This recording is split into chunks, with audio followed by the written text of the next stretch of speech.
Love about it is just being able to have the book A Wounded Woman Waiting on Her Mate.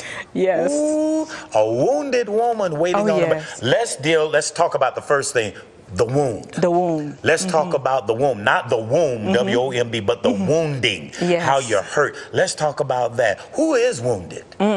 Most women don't realize they're wounded. And a lot of times we're asking God, Lord, when are we going to get married? And why are we not married yet? Okay. And God is saying, I'm trying to preserve you from hurting somebody in yourself. So God used my situations. I had so many bad relationships, and this is in the church. Okay. And and I was dating Christian men of God, and not saying that something was wrong with them. They just never followed through as good relationships. And it was at that point that I was tired that I said, Lord, what's wrong with me?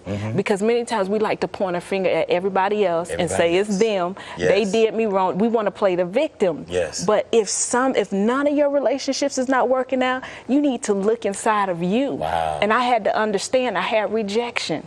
I had to understand I had insecurity.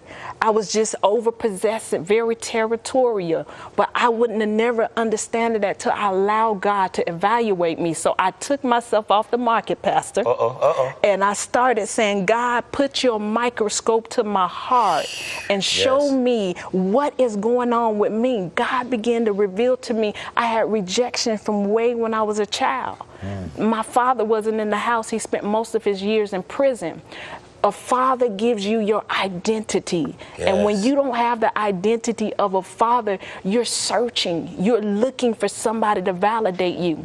So I went through relationship after relationship looking for validation. And when I didn't get it, I became angry. I became mad, just terrorized, and didn't understand that I was sabotaging the relationship even before it got started. Wow.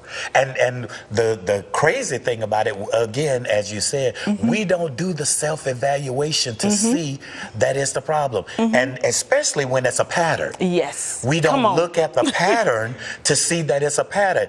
That everything is always them, and you never look at yourself. Going in the process of that, when you found out that, okay, it's not them, it's me. Right. How do you get past that to start forgiving yourself? Ooh, that was the first thing God took me through. He had to tell me, okay, this happened to you, but let's move on. Forgive your father. Forgive what you didn't have. Forgive what you did. You know, everything you had to overcome, and move on to your future, because you can't live in the past and expect a brighter future. God told me you got to let that go. Move on to the greater things that I have in front of you.